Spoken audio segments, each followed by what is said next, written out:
हरिवंश पुराण जी का स्वाध्याय हम सभी कर रहे हैं। आचार्य जिनसेन जी द्वारा विरचित।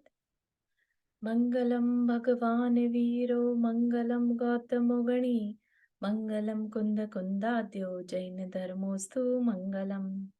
नमो अरिहंताणम नमो सिद्धाणम नमो आयर्याणम नमो उवज्जायाणम नमो लोये सवसाहुणम। पंच परमेष्ठी भगवान की जय। अगले 45 मिनट के लिए सभी प्रकार के पापों का त्याग करके सभी 9 वर्ण मुखर मंत्र पढ़ लें।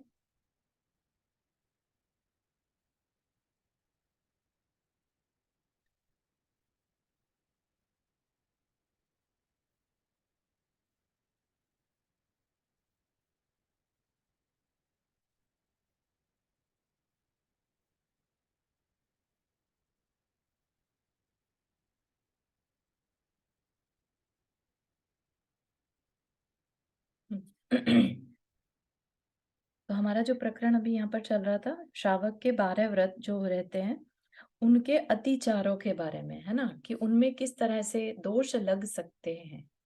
कहने को हमने व्रत ले लिया, लेकिन हम उसके लिए जो काम करने चाहिए वैसा ना करें, तो फिर हमारे वो व्रत किसी काम के नहीं रहते। तो क्या क्या चीजें जो हमें ध्यान में रखनी है, जिनसे कि व्रत में अतिचार लग सकते हैं, व्रत दोषपूर्ण हो सकता है, वो सब हम जान रहे थे। राइट। तो हमने जो लास्ट जाना था,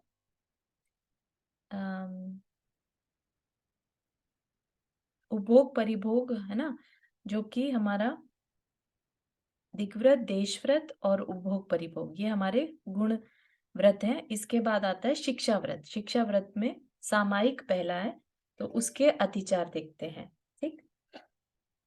मनोयोग दुष्प्रणिधान, वचन योग दुष्प्रणिधान, काय योग दुष्प्रणिधान, अनादर और समृत्युनुपस्थान, ये 5 सामायिक शिक्षा व्रत के अतिचार है। मनोयोग का क्या मतलब? मन का उपयोग जो है ना, मन का उपयोग दुष्प्रणिधान, मतलब कि गलत जो उसका कार्य था, सामायिक का समता का ध्यान करना था, समता में रहना था, उसकी जगह मन इधर उधर चले जाना। ठीक। फिर वचन योग दुष्प्रणिधान, वचन की अन्यथा प्रवृत्ति करना, है ना, मुंह से बजाय स्तुति स्तोत्र बोलने के या और कोई पाठ करने के कुछ और कहने लगना, है ना, या पाठ का अशुद्ध उच्चारण करना, ये क्या हो गया? वचन योग दुष्प्रणिधान। फिर काय, शरीर को चलाना, है ना, मुंह से कुछ बोलने की कोशिश करना भी काय चलायमान करना हो जाएगा। राइट। जबकि सामायिक क्या? बिल्कुल एकदम मन को साधे रहना, शरीर वचन को साधे रहना, है ना, जैसे बैठे हैं बस वैसे ही बैठे रहना, ये नहीं कि बार बार हिल रहे हैं डुल रहे हैं, ऐसा नहीं, है ना। तो वो चीज काय को चलायमान करना, काय योग दुष्प्रणिधान। फिर सामायिक के प्रति आदर या उत्साह नहीं होना, है ना, करने तो बैठ गए ये सोच के कि चलो महाराज जी ने नियम दे दिया, अब क्या करना, करना तो है ही, और अंदर में कोई उसके लिए उत्साह नहीं है, तो ये भी उसका अतिचार है। इससे भी व्रत में दोष लगेगा, फिर व्रत लेने की जरूरत ही क्या थी, है ना। तो इसलिए जब सामायिक करो तो पूरे उत्साह के साथ, कोई भी व्रत हो, हर एक व्रत में उत्साह होना जरूरी है, वही उसका आदर है, आदर कहलाएगा। अगर ऐसा नहीं है तो अनादर। राइट। और सामायिक जिस समय करनी थी उसको भूल जाना, या सामायिक करी भी थी, ये भूल गए, आज करी थी कि नहीं करी थी, है ना, इस तरह से जो अंदर में आती है बात, तो वह क्या कहलाएगा? उसको भूल जाना, स्मृति अनुपस्थान। चित्त की एकाग्रता न होने से सामायिक की विधि या पाठ का भूल जाना, अथवा कार्य अंतर में उलझकर सामायिक के समय का स्मरण नहीं रखना, समृत्य अनुपस्थान है। ठीक। तो ये सामायिक के अतिचार, सामायिक के दोष। अब प्रोषद उपवास के दोष। प्रोषद उपवास देखा था हमने, अष्टमी चौदश पर उपवास रखना, है ना। तो क्या कह रहे हैं? उस दिन बिना देखी हुई जमीन में मलोत्सर्ग करना, बिना देखे किसी वस्तु को उठाना, बिना देखी हुई भूमि में बिस्तर आदि बिछाना, चित्त की एकाग्रता नहीं रखना, और व्रत के प्रति आदर नहीं रखना। ये 5 प्रोषद उपवास व्रत के अतिचार हैं। ठीक? तो हमारा पर्पस क्या था यहाँ पर? आत्मा के समीप रहना, है ना? और सब प्रकार के पापों से रहित होकर आत्मा के समीप रहना। लेकिन अपने अंदर इतना प्रमाद था कि हमने जमीन में बिना देखे मलोत्सर्ग कर दिया, या बिना देखे किसी वस्तु को उठाना रखना करा, है ना? उसके नीचे जीव राशि आ गई। तो उपवास के दिन इस तरह की प्रमाद कार्य नहीं करना चाहिए, है ना? और ज्यादा अलर्ट रहने की जरूरत है, क्योंकि आत्मा के पास रहना था, और आत्मा के पास रहने का मतलब यह है कि हम जान रहे हैं कि हमें कर्म नहीं बांधने, स्पेशली उस टाइम पर पाप कर्म तो बिल्कुल नहीं बांधना, है ना? हाँ, चारू आपने हाथ रेस किया। जय जय चारू जी। जय जी।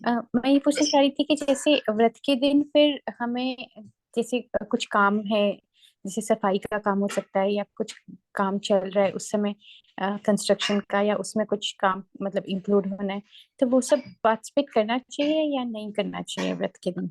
इन रियलिटी जो आपने शास्त्री जी में कहा है वो नहीं करना चाहिए, क्योंकि अपना कार्य क्या रहता है? सावध्य त्याग करके जितने भी आरंभ के कार्य हैं, हिंसा के कार्य हैं, चाहे वो कृत कारित अनुमोदन से हो, है ना? तो उनसे उस दिन एटलीस्ट निवृत्ति रहनी चाहिए। तो ऐसा नहीं कि टाइम पास के लिए अपन घूमने चले गए या टीवी देखने लगे, है ना? वो सब कार्य भी नहीं होना चाहिए। तो जैसे हम मान लो व्रत कर रहे हैं और कुछ काम चल रहा है और हम नहीं इंक्लूड हों उसमें, तो लोगों के मन में थोड़ा सा मतलब गुस्सा या थोड़ा सा वो आता है कि अरे क्यों हाँ, ऐसे व्रत कर रहे हो जो हाँ, जिससे तुम। वो ठीक है। वो देखो सिचुएशन देखकर फिर अपने विवेक रखकर करना पड़ेगा कि बैलेंस आउट भी करना है ना? व्रत भी हो जाए और सामने वाले को तकलीफ भी ना हो। तो वो थोड़ा-सा सिचुएशन बेस्ड होगा। अदरवाइज़ इन जनरल पूछा जाएगा तो नहीं करना चाहिए। ठीक है ना? Okay, thank you Charu. ठीक है, तो ये जो है हमें उपरोषद उपवास के भी ध्यान रखना है। फिर क्या कह रहे हैं? जो हमारे उपभोग परिभोग परिमाण व्रत के अतिचार बता रहे हैं, हमें क्या खाना क्या नहीं खाना चाहिए।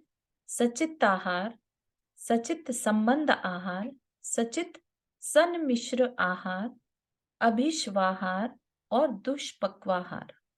तो ये 5 प्रकार के आहार से संबंधित चीजें बता दी।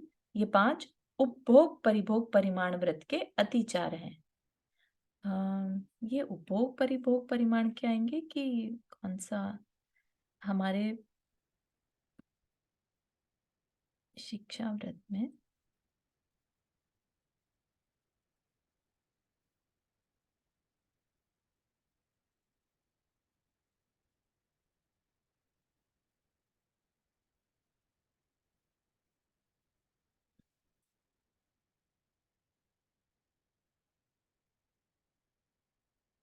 सामायिक प्रोषद उपवास भोग परिभोग, हाँ, ओके। तो जो पहले था गुण व्रत में था दिग्व्रत, देश व्रत और अनर्थ दंड व्रत। ठीक है ना? ठीक है, तो अब हमारे तो जो पहले हमने देखा था यहाँ तक, यहाँ पर भी लिखा है उपभोग परिभोग। अच्छा, यहाँ पर अनर्थ दंड का ही एक पार्ट है, उपभोग परिभोग की वस्तुओं का निरर्थक संग्रह नहीं करना। ठीक है, तो शिक्षा व्रत में जो है उपभोग परिभोग परिमाण व्रत के अतिचार, तो उसमें क्या है? सचित आहार, मतलब अचित सचित एक टर्म होती है। तो जो मुनि महाराज हैं या जो व्रती हैं उनको सचित आहार नहीं करना चाहिए। सचित मतलब अभी उसमें चित्त, मतलब थोड़ी सी अवेयरनेस है अभी, तो प्रासुक करके जैसे कहते हैं ना, कि प्रासुक करके फिर भोजन ग्रहण करना चाहिए, तो वो अचित हो जाए तभी उसको ग्रहण करना। कच्चा जिसे कहते हैं ना, कच्ची चीजें नहीं ग्रहण करना, तो कच्चे को सचित बोला जाता है। ठीक है, तो सचित आहार नहीं ग्रहण करना।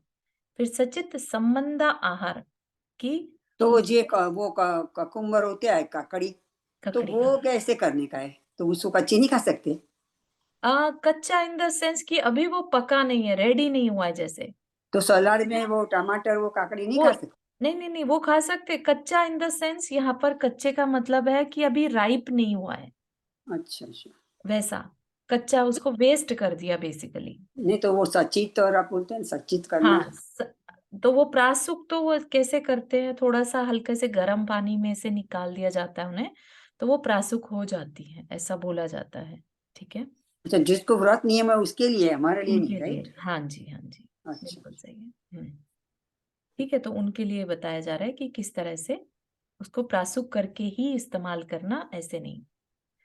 ठीक? जब तक मेरी समझ में है चारू जी हुँ, हुँ। कि आपने फॉर एग्जांपल एप्पल हाँ जी। सुधारा, राइट? तो हुँ, हुँ। एप्पल सुधारने के बाद 48 मिनट्स तक वो सचित रहता है, उसके बाद इट बिकम्स अचित। अम, ऐसे ही सभी फ्रूट का ऐसा होता है, क्योंकि मैंने जेसीएनसी में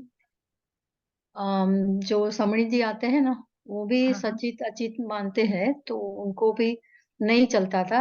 if we cut for example apple या बनाना हुँ, एंड राइट अवे उनको आहार में दिया तो वो नहीं लेते थे, बोलते ये सचित है अभी। हुँ। 48 हो मिनट्स सकता है। पहले आपने कटा है ना, तो then we can take it. Understand. तो वही हर एक फ्रूट की, सब्जी की मर्यादा रहती है कि कितनी देर तक वो अचित है, कब वो अचित होगा, तब ग्रहण करना। जब तक वो सचित है, तो मेनली इसमें कच्चे फल आदि को लिया जाता है, ठीक है?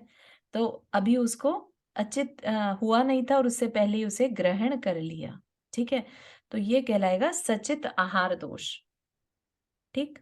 अब जैसे सचित संबंध आहार क्या है ना?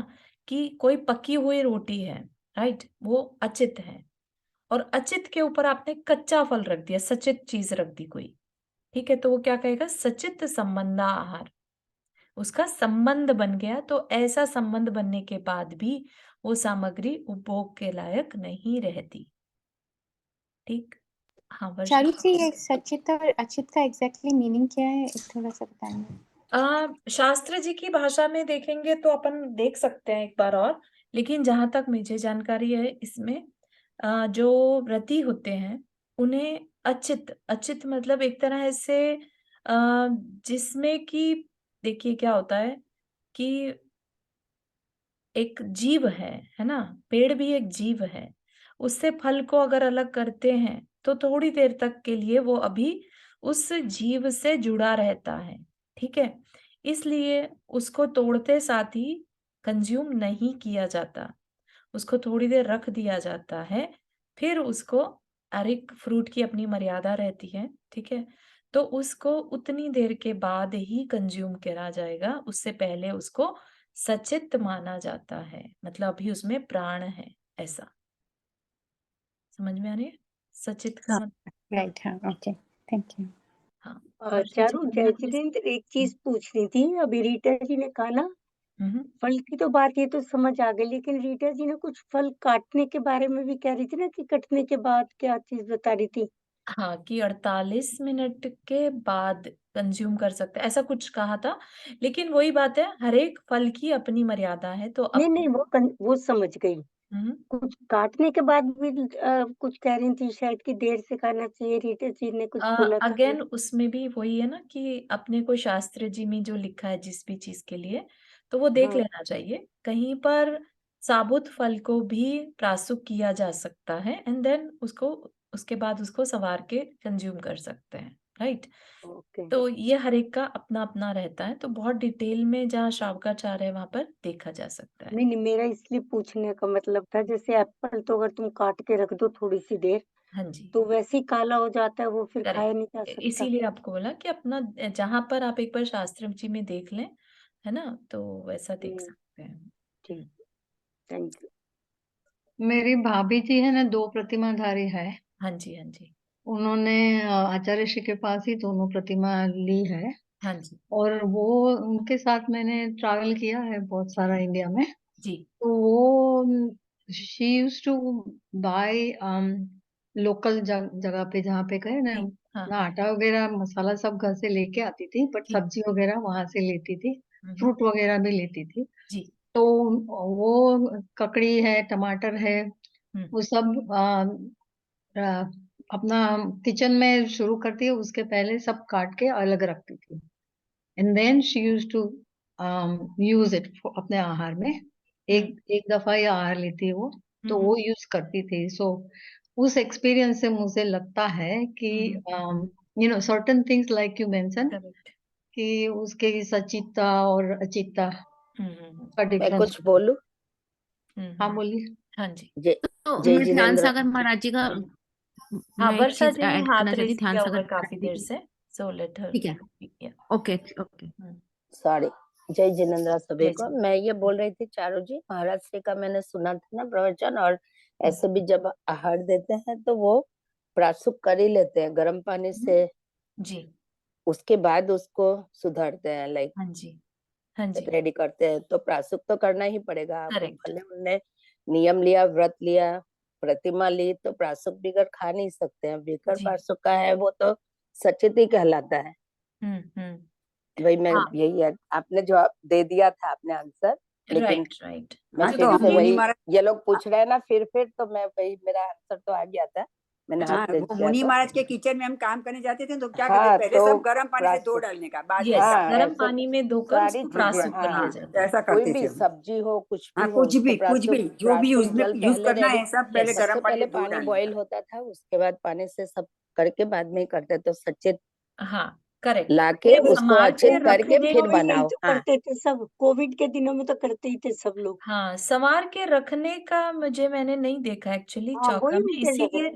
नहीं नहीं हाँ दैट्स ओके क्योंकि उन्होंने देखा है तो मान हाँ सकते हैं। बिल्कुल, उनकी भाभी इसलिए कर रही हमारी थी। जानकारी अधूरी हो सकती है, तो इसीलिए कुछ नहीं कहा, तो अपन चेक कर लेंगे उसको। और एक तरह से अच्छा ही है ना, जल्दी यूज कर लेंगे, और एग्जैक्टली क्या। महाराष्ट्र बिल्कुल को तो सही हम प्राशुक कर देते हैं, फिर सारे बिल्कुल चीज हो सही जाने के बाद ही रेडी करते हैं ना बिल्कुल फ्रूट सही को, तो अच्छा है ना, इसमें ठीक है कुछ ना। नहीं। ठीक है, हाँ थैंक यू जय जी ने। जय जिनेन्द्र, आगे चलते हैं। जय प्राची दी, आप कुछ कह मैं रहे बस एक चीज थे? ऐड, हाँ मैं ये कह रही थी कि मैंने ध्यान सागर महाराज जी का सुना था, तो जो हर चीज को अचित बनाने का एक निश्चित तरीका नहीं होता, हर किसी का अलग अलग होता है। एग्जैक्टली यस कुछ चीजों को काट के अचित किया यस जाता है, किसी को धो के बिल्कुल अचित किया सही जाता है, किसी को उबाल के अचित किया जाता है, और किसी को आग में तपा के अचित किया जाता है। बिल्कुल सही है तो बिल्कुल ऐसा एक एक उस पे नहीं आप कह एक सकते कि नहीं इस है ढंग से ये यस अचित होता है और यही मन है। देयर आर बिल्कुल लॉट सही ऑफ या प्रोसेसेस। हाँ, वही चारू जी ने यही बोला ना, सबकी बिल्कुल मर्यादा, सही सभी चीज की अलग डिफरेंट अलग है मर्यादा होती है, अलग अलग तरीके होते हैं। सही तो और दर एक महाराज के नियम भी अलग अलग होते हैं, वो भी होता है। राइट। चलिए आगे कहीं गैस चलते पे हैं। खाते हैं, कोई गैस का नहीं खाते हैं, सब हाँ सही कोयला सही सगड़ी में बना पड़ता है, सही सही ऐसा चलिए भी आगे होता चलते हैं, थोड़ा सा ये इसमें अपन डिटूर हो रहे हैं। सचित सम्मिश्र आहार, सचित सम्मिश्र आहार जैसा नाम से ही है, सचित में मिश्रित कर देना अचित को, जैसे कई बार गर्म पानी में ठंडा पानी मिला दिया, है ना, ऐसा कर सकते हैं कोई करना चाहे, लेकिन वो क्या कहलाएगा, दोषपूर्ण कहलाएगा। ठीक है ना, तो ये क्या है, आपकी तीव्रता दिखा रही है, पता चलता है इसमें, है ना, तो इसको भी क्या कहा, इसको दोष बताया। ठीक, फिर अभिश्वाहार, अभिश्वाहार होता है बहुत हैवी, गरिष्ठ जिसे कहते हैं, है ना, तो उसको भी एक तरह से दोष बताया कि भाई जो व्रती है उन जितना लाइट खाएंगे उतना उनका राग द्वेष में इंटरेस्ट कम रहेगा, राजसिक खाना कम करके सात्विक होना चाहिए, है ना, तो ये चीज क्या किसमें कहेगा, अभिश्वाहार, है ना, जैसे दूध को रबड़ी की फॉर्म में खाना कि दही या कुछ छाछ की फॉर्म में या दूध ही की फॉर्म में ले लो, लेकिन रबड़ी ना बनाई जाए, या आटे की बाटी भी बन सकती है और आटे की रोटी भी बन सकती है, तो हल्का क्या रहेगा, वो थोड़ा सा विवेक रखना उसमें। ठीक, फिर है दुष्पक्वाहार, है ना, गरिष्ठ पदार्थों का सेवन करना अभिश्वाहार, और अधपके अथवा अधिक पके आहार का ग्रहण करना दुष्पक्वाहार। तो ये हमें बात समझ में आ रही है कि कच्चा था लेकिन फिर भी खा लिया, जैसे कोई रोटी कच्ची रह जाए, है ना, ऊपर ऊपर से तो बहुत तेज सिक गई, अंदर से अभी कच्ची है। कई बार पकौड़ियाँ भी उतारी जाती हैं तो बाहर से पकी हैं और अंदर से कच्ची रह जाती हैं। तो ये चीज भी जो है दुख पक्वाहार, अभी पका नहीं था, या ओवर राइपन होना, वो भी नहीं, दोष में आ गया। हाथ रेज किया प्राची जी आपने। हाँ, मेरा ये क्वेश्चन है, तो फिर कई बार हम लोग ना जैसे थोड़ा सा जल जाता है ना कई बार, जी। रोटी थोड़ी ज्यादा जली हुई लेडीज खा लेती हैं, चलो कोई नहीं, हम्म। है ना, घर फेंकना ना पड़े, तो वो गलत है क्या फिर? वो नहीं, कच्चा नहीं रहना चाहिए अंदर से, बाहर से सिक्के नहीं, और लेकिन अंदर से आपने बोला कच्चा। ना। तो कई बार रोटी क्या अच्छा। बाहर से तो लग रही है कि जल गई, तो अंदर से भी सिकी गई होगी, है ना, ऐसा वो जरूरी नहीं है। हम्म। वो चीज कह रहे हैं, कई बार तेज आंच पे रख देने हम्म। से एकदम से रिजल्ट मिलता है ना वैसा, तो वो चीज बता रहे हैं। हम्म। ठीक है, तो वो दुपक्वाहार। हम्म। अब अतिथि संविभाग व्रत के अतिचार। अतिथि संविभाग में क्या था, हमने देखा था कि जो अतिथि है ना, जिसके आने की तिथि ना हो, ऐसे अ, उनका सत्कार करना, उसके क्या अतिचार हैं। तो क्या कह रहे हैं, सचित्त निक्षेप, सचित्तावरण, पर व्यपदेश, मात्सर्य और कालातिक्रमता, ये 5 अतिथि संविभाग व्रत के अतिचार हैं। तो सचित्त निक्षेप में क्या है कि चीजें जो परोसी जा रही हैं वो तो अचित हैं, लेकिन उनको हरे पत्ते पर रख कर देना। ठीक है, हरा पत्ता मतलब सचित्त पर रखकर देना, तो ये भी दोष में आ जाएगा। ठीक, या सचित आवरण में अचित वस्तु को देते समय उसके पहले उसको हरे पत्ते आदि से ढक देना। ठीक है, या उस पे कुछ लगा था, अ, जैसे कटोरी रख दी, ढक दिया, प्लेट रख दिया, उस पे कुछ लगा था जो प्रॉपर प्रासुक नहीं था, है ना, ऐसा, तो वो है सच्चित्तावरण। फिर अन्य दाता के द्वारा देय वस्तु का देना पर व्यपदेश है, किसी अपनी ना देकर, अपनी चीज का ना देकर दूसरे की वस्तु को देना, वह पर व्यपदेश है। ठीक, अन्य दाताओं के गुणों को नहीं सहन करना मात्सर्य है, कि किसी और के घर अच्छे मतलब बड़े महाराज जी चले गए और आपके घर अभी छोटे महाराज जी आए हैं, तो अंदर में जेलस फील करना, ये क्या है, ये दाताओं को ऐसा अतिथि संविभाग के समय ऐसे भाव नहीं होने चाहिए। ठीक, और समय उल्लंघन कर देना कालातिक्रम है, कि जो अतिथि संविभाग का, अतिथि सत्कार का समय था, उस समय रेडी ना होना, उसके बाद रेडी होना, कहना कि अरे महाराज जी आप समय पर नहीं आए, है ना, या अतिथि को कहना कि आप गलत समय आए हैं, है ना, तो वो कालातिक्रम। ठीक, तो ये अतिथि संविभाग के। अब संलेखना के, संलेखना के अतिचार क्या है, जीविताशंसा, मरणाशंसा, निदान, सुखानुबंध और मित्रानुराग। तो जैसा कि हमें समझ में आ रहा है, जीवित आशंसा, आशंसा मतलब इच्छा, जीने की इच्छा, छपक का दीन चित्त होकर अधिक समय तक जीवित रहने की आकांक्षा रखना जीविताशंसा है।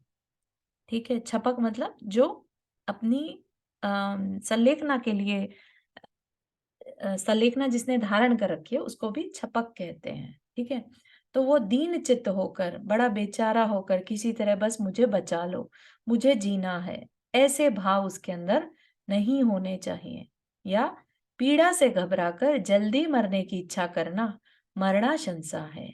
ठीक, आगामी भोगों की आकांक्षा करना निदान है, कि भाई मैं जो ये कर रहा हूँ संलेखना, मुझे आगे चल के देव गति मिले, मुझे ऐसा मिले, मुझे वैसा मिले, ये सब भी नहीं करना, ये उसके दोष में आ जाएगा। बिल्कुल शांत परिणाम से रहना। कुछ कह रहे हैं। चारू, यहाँ पे एक क्वेश्चन है, तो फिर यहाँ पे क्या कहते हैं, ये सोचना कि अब अगले जन्म में मेरे को भगवान का समोशरण में मिले, हम्म। ऐसी इच्छा नहीं कर सकते? नहीं, भोगों की आकांक्षा। ठीक है, समोह शरण मिले, भगवान की वाणी का उपदेश मिले, वो नहीं, भोग मिले, विषय भोग। ठीक है, अच्छा। तो वो चीज नहीं होनी चाहिए। हम्म। ठीक है ना, मुझे आगे चल के मोक्ष मिले, मुझे अच्छे निमित्त मिले, इस सब में कहीं पर भी मनाही नहीं है, लेकिन आगे चल के मुझे भोगों की भोग मिले, विषय सामग्री मिले, वो चीज नहीं करना। ठीक है, तो इस चीज को बहुत ध्यान में क्लियरिटी के साथ समझिएगा।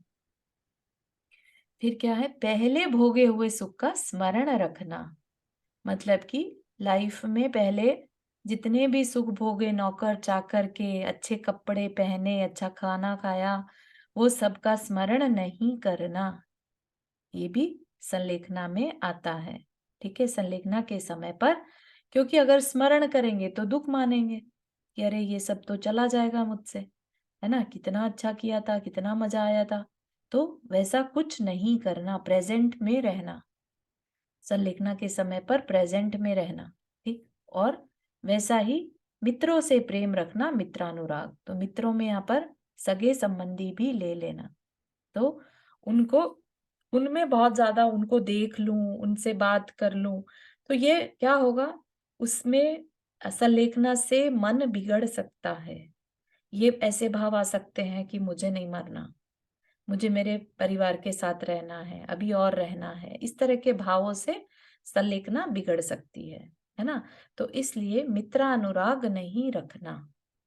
ठीक, तो जो संलेखना के समय पर अगर किसी को देखने की इच्छा है ना, तो इच्छा नहीं रखना, वो खुद से आ जाए तो चलेगा, है ना। इसलिए उन सगे संबंधियों को दूर ही रखा जाता है नॉर्मली। ठीक है, एक या दो के अलावा बाकी सबको दूर रखा जाता है। सो नॉर्मली संलेखना इनफैक्ट दूसरे, इवन महाराज जी लोग के लिए भी, है ना, दूसरे संग में जाकर संलेखना ली जाती है, ताकि किसी भी तरह का मोह ना रह जाए, किसी महाराज जी के प्रति, है ना, किसी शिष्य के प्रति ऐसा अनुराग ना रह जाए। ठीक, तो उतना भी मन के परिणामों को संभालने की बात बताई है। ठीक, अब सम्यक ज्ञान आदि गुणों की वृद्धि आदि स्वपर के उपकार की इच्छा से योग्य पात्र के लिए प्रासुक द्रव्य का देना त्याग कहलाता है।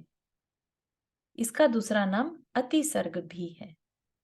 ठीक है, कि भाई दान तो करना, है ना, लेकिन फिर दान की थोड़ी सी विशेषता बता रहे हैं, किस तरह का दान करना।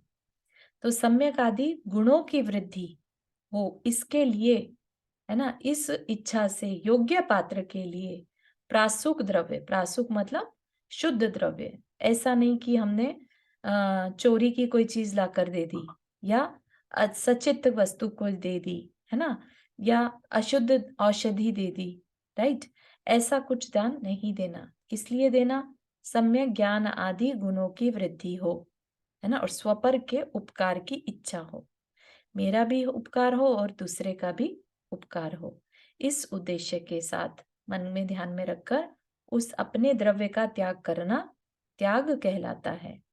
ठीक, जिस प्रकार भूमि आदि के भेद से धान्य की उत्पत्ति आदि में भेद होता है, उसी प्रकार विधि, द्रव्य, दाता और पात्र की विशेषता से दान के फल में भेद होता है।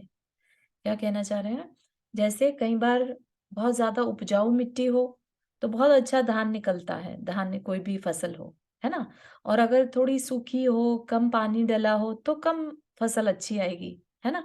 तो इसी तरह से कह रहे हैं कि इसी तरह से जो दान के फल में भेद कैसे आता है, देने की विधि, उसका क्या द्रव्य दिया जा रहा है, क्या कौन दाता के गुण कितने हैं और किसको दिया जा रहा है, इन चार चीजों के विशेषता के कारण दान के फल में भेद आता है। दान का फल सबको मालूम ही है, अगर एक सम्यक दृष्टि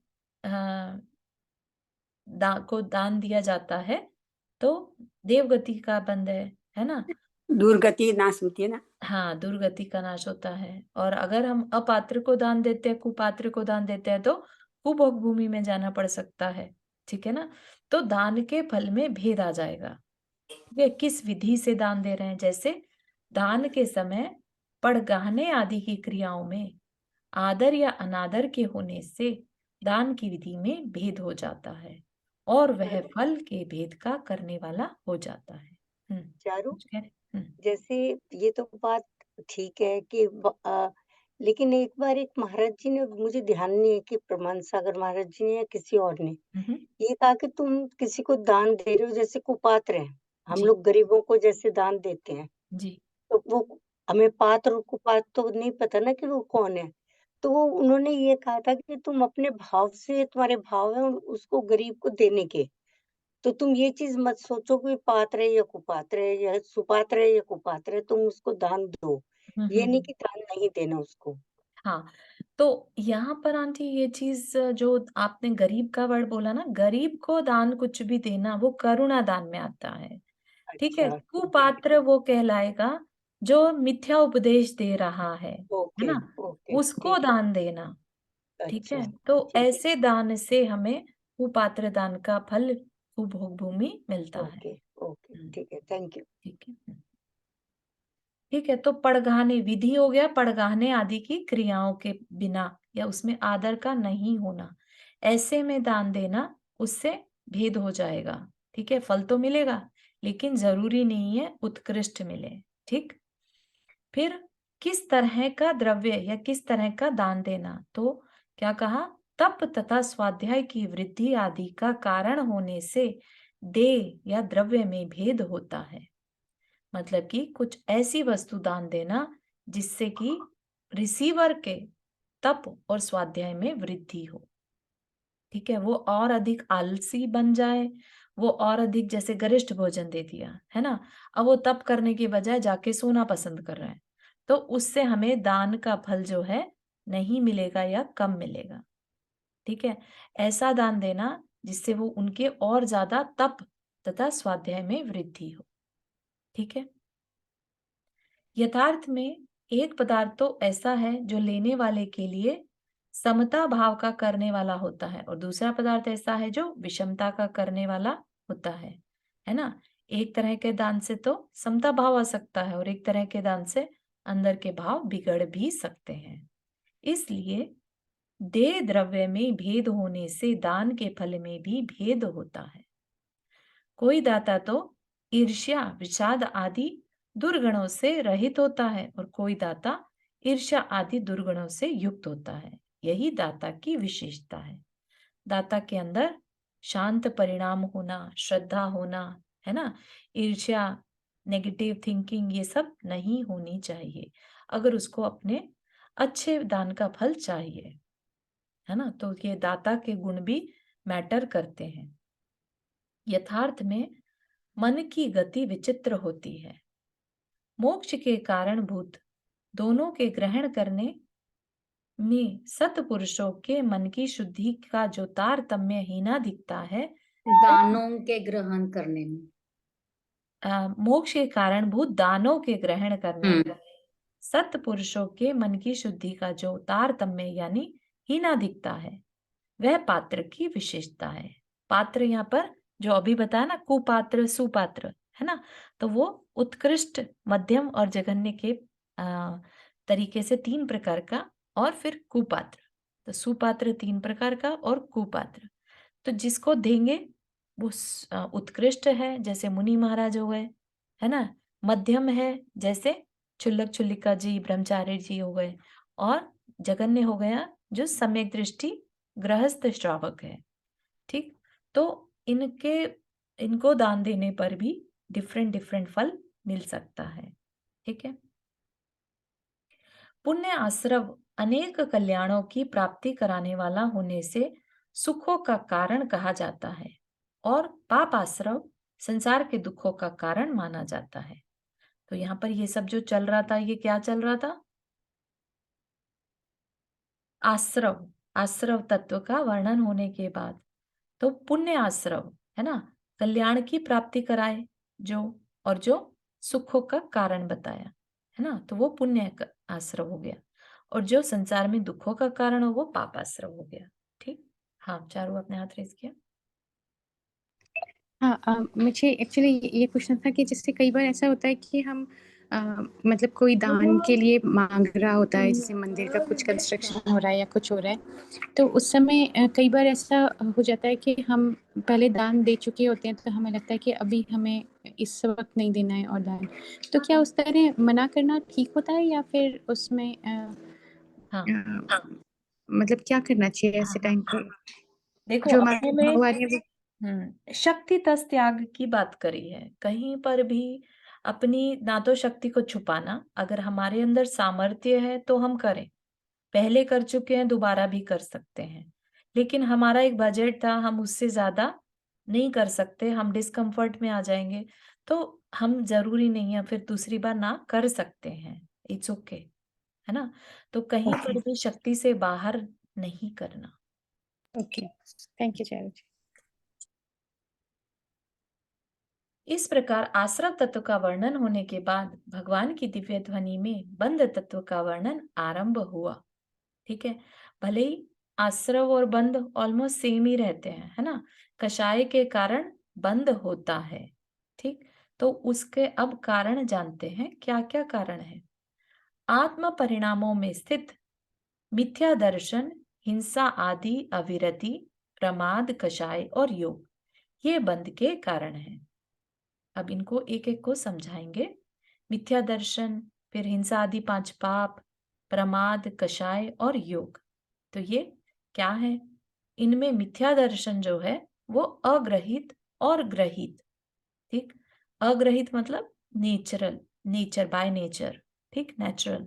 और अन्य उपदेशज मतलब कि दूसरे के कहने से, लाइक हमारे इन्वायरमेंट में हम लेट्स से नॉन जेंस के बीच में रहते हैं, तो हमारा हो सकता है मन उनकी बातों को ज्यादा माने, राइट? उनके थ्रू हम बहुत ज्यादा कुछ ग्रहित मिथ्यात्व को ले लेते हैं, है ना? तो मिथ्या दर्शन 2 प्रकार का बता दिया। मिथ्यात्व कर्म के उदय से जो तत्व का अश्रद्धान होता है वह निसर्गज मिथ्या दर्शन है।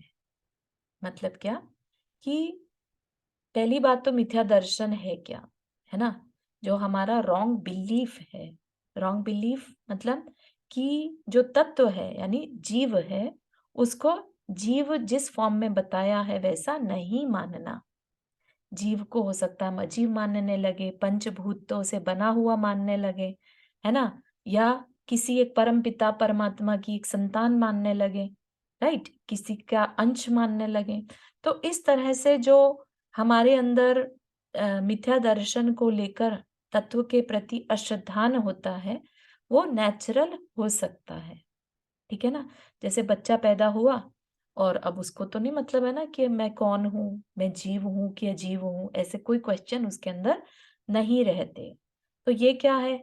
बचपन से जो पैदा होने के बाद से जो हमारे अंदर अपने शरीर को लेके, अपनी आत्मा को लेके या अपने परिवार को लेके एक अश्रद्धान रहता है, वो निसर्गज मिथ्या दर्शन है। मतलब कि वो नेचुरल है, अनंत काल से हम करते आए हैं, इसलिए वो हमारे कर्म के उदय से चल रहा है। ठीक, और कुछ हम बाहर से ग्रहण करते हैं, पर उपदेश चारू पूर्वक एक बार होने वाले। प्लीज ये दोबारा बताओगे, दोबारा बोलोगी ये लाइन निसर्गज वाली क्या कही तुमने? हाँ, मिथ्यात्व कर्म के उदय से मतलब कि इसमें हमने अभी कुछ सीखा नहीं बाहर से, है ना? एक बच्चा भी है जैसे, तो बच्चा अपने आप को ऐसा तो नहीं कि हम जीव समझ रहा हो, राइट? बच्चा क्या है most of the time, mostly क्या, हमेशा ही बच्चा जो है मिथ्यात्व होता है, मिथ्यात्व के साथ ही पैदा होता है ना? तो वह जो मिथ्यात्व है बच्चे में, वो किस लिए है? उसके मिथ्यात्व कर्म के उदय से। ठीक, नहीं, बाद में हो सकता है उसका मिथ्यात्व और दृढ़ हो जाए, बाहर की जिस तरह की लोकेलिटी में, जिस तरह के परिवार में वो पैदा हुआ है, वहां से जो सीख रहा है ना? कोई कहे कि जाओ नदी में नहा के आओ, सारे पाप धुल जाएंगे, है ना? तो ये क्या हो गया? ये पर उपदेश से ग्रहण किया हुआ मिथ्या दर्शन हो गया, ठीक है, है ना? Thank you. ठीक, तो पर उपदेश पूर्वक होने वाले अतत्व श्रद्धान को अन्य उपदेशज मिथ्या दर्शन कहते हैं। इसके क्रियावादी, अक्रियावादी, वैनयिक और अज्ञानी के भेद से 4 भेद हैं। हाँ, इसमें फिर आगे मीनिंग समझाए हुए हैं, तो अपन आगे ही चलते हैं। ठीक है, तो क्रियावादी, अक्रियावादी, इसके सिवाय मतलब ये 4 तो हैं ही, इसके सिवाय एकांत, विपरीत, विनय, अज्ञान और संचय, इन निमित्तों की अपेक्षा मिथ्या दर्शन 4 प्रकार का भी माना जाता है। ठीक, इसको 5 प्रकार का। 5 प्रकार का भी माना जाता है। वस्तु अनेक धर्मात्मक है। वस्तु मतलब कुछ भी चीज ले लीजिए, चाहे वो जीव हो अजीव हो, अनेक धर्मात्मक मतलब उसकी अनेक क्वालिटीज हैं, ठीक। परंतु उसे एक धर्म रूप ही श्रद्धान करना एकांत मिथ्या दर्शन है।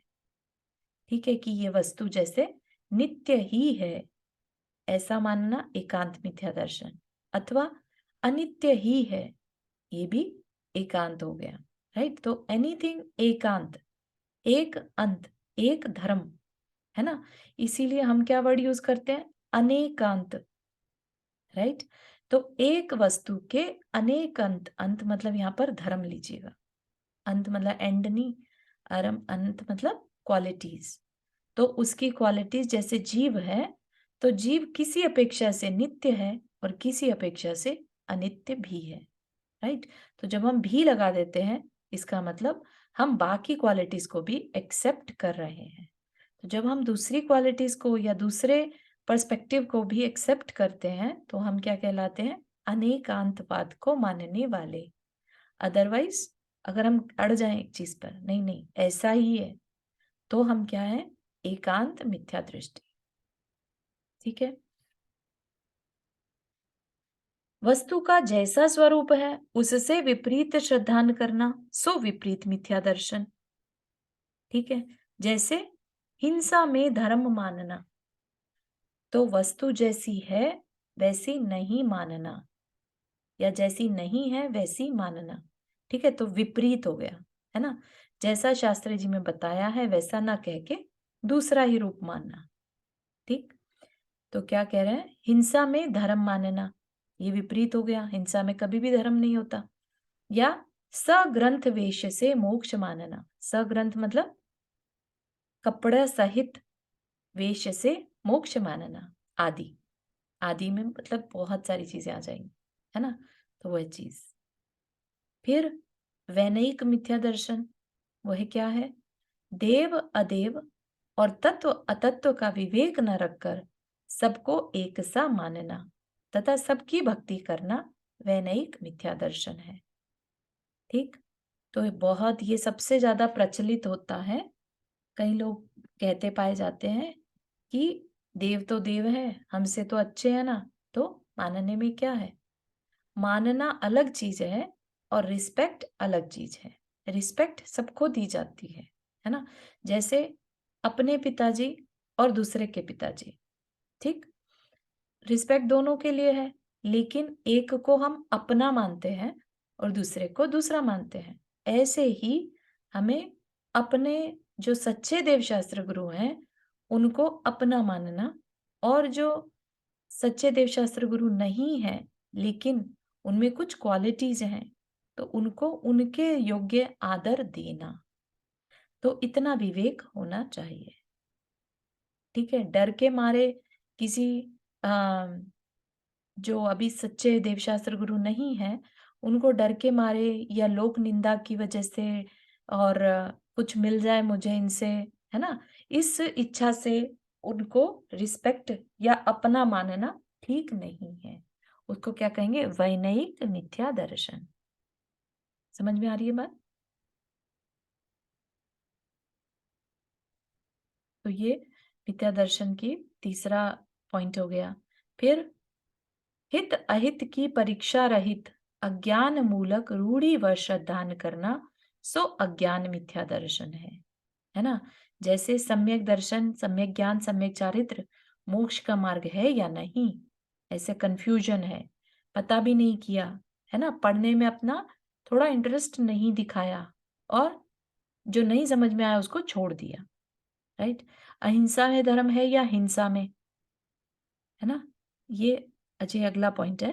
तो यहाँ पर अज्ञान क्या कहला रहा है कि तुमने हित अहित की परीक्षा किए बिना हमारे लिए क्या अच्छा क्या बुरा, है ना, और बस आंख मीच कर जो कहा गया रूढ़िवश, रूढ़िवश मतलब जो जनरेशन से चलता आ रहा है, लेट से हमारे घर में भी, है ना, तो उन चीजों को बस मानते चले जाना।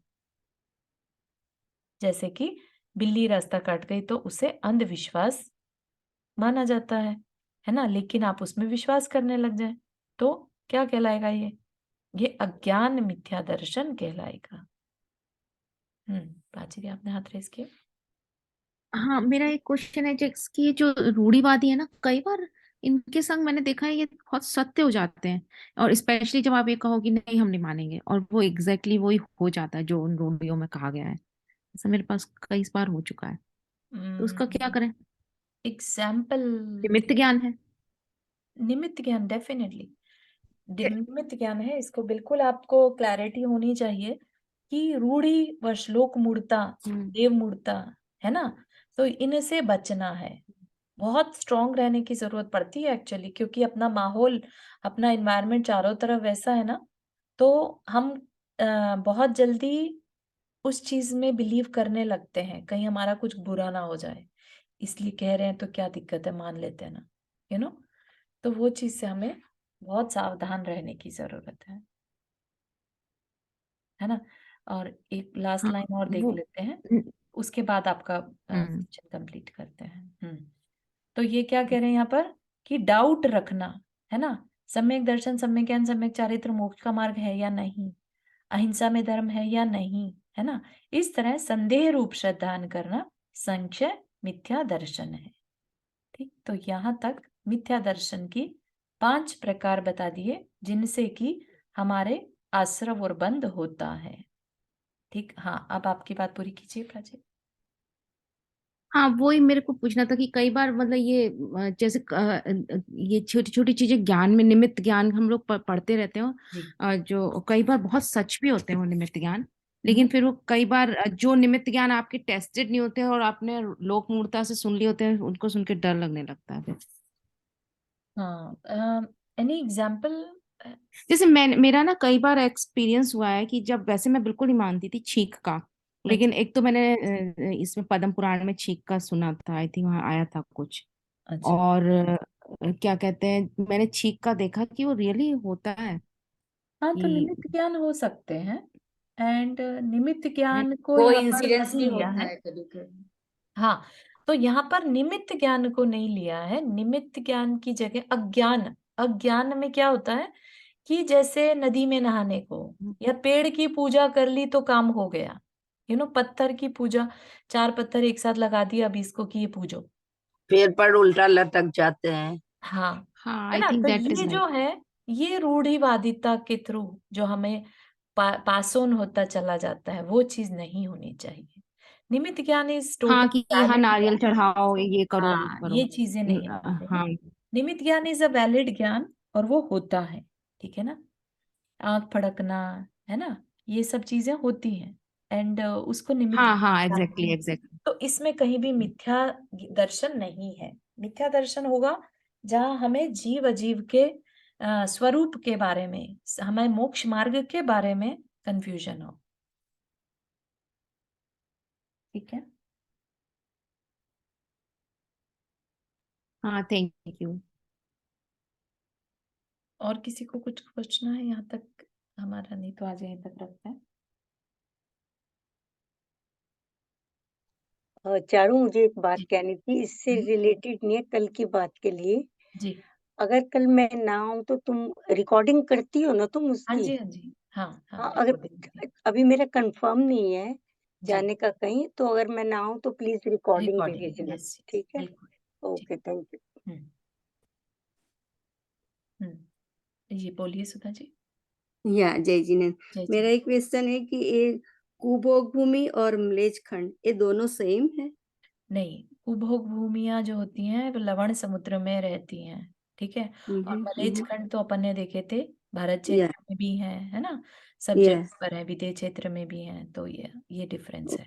मलेच खंड में मनुष्य रह सकते हैं, कुभोग भूमि में जो होता है वो आधे मनुष्य आधे जानवर। ओके, हाँ, वैसा। Thank you so much. या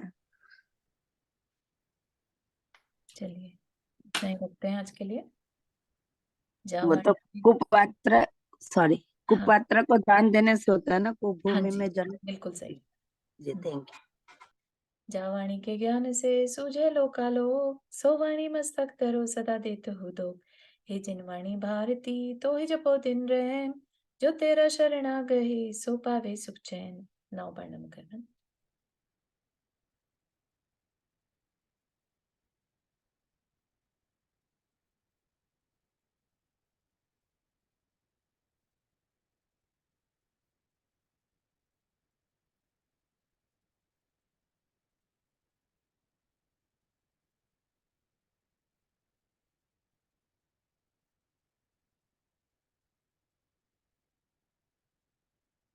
सभी को जय जिनेन्द्र। जय जिनेन्द्र सभी को। जय जय जिनेन्द्र जिनेन्द्र सभी को। जय जिनेन्द्र। जय जिनेन्द्र।